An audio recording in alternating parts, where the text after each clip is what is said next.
Well, we can always debate. In democracy, debate is very, what you said, the essential of the democracy is debate. So you can go on suggesting, we can go on debating. But when you suggest these things in the election heat, then your intentions are then doubted. This debate could have been done in October, November last year, where we were preparing for election. They could have talked about this as a policy matter, not as a reaction to what the pulses they are feeling in the last few days. So I think the sincerity is not there when Congress speaks about this. As far as I individually go or anybody go, we can always discuss many other reforms, because every reform which you put in election process, that will build up more credibility to the process of elections. But the moment EC rejects this, I think the discussion and the debate is over. In case they are not happy with that, they also have one more choice to go to Supreme Court, which they do always. But why do they do this once they have some kind of pulse of the market? I think they have some fear which they want to negate. So one simple thing is, what? We should trust the process, A. B, there is various social media platforms, whether it is Quora, Twitter, Facebook, they are way nowadays governance and the people in the governance. Also people intellectually would like to discuss and debate. Now whether it was written on A platform or B platform, A side or B side, that should not be matter. What is the content has to be discussed. And the moment you say this is a right-winger portal, so it should not be believed, then it shows that you are trying to take people in a different direction. If the content is right, let us respect it. If the content is wrong, then you can always raise your doubts. So Sanjay, I think we should not get into all this kind of thing. You are a very matured person, well educated. I would rather say, tell me please, isn't it incorrect that you come out after the polling is done, that VVPAT should be read before the actual counting? It should not be 5, it should be 25. Well, these EVMs were introduced when Congress was in power. We got elected in 2014 when Congress was in power. Now you got elected in Madhya Pradesh, Rajasthan and Chhattisgarh when we were in power. Do you want to say that events were manipulated or they were not functioning properly even when people in the opposition got elected?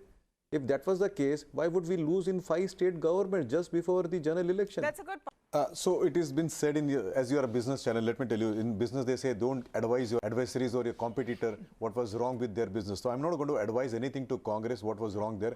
I pray that they continue with that, all that mistakes which they did this time to eternity till they finish and decimate. But let me tell you one thing. If 5 years of our rule gave us that advantage of people investing in us, believing in us, then in that, if you see, they were there in power for 55 years. If I just take iota of your sentences to be correct, then the volume of funding they would have got is enormous, A.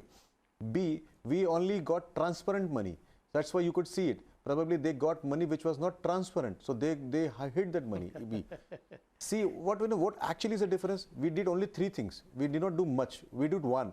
We did something called as in Hindi, Imandari se kaam. 2, what we did is, we told our Karyakartas to take the work to the common man, to my voters, to the people who matter to me. And 3, we overlooked all the criticism of Congress.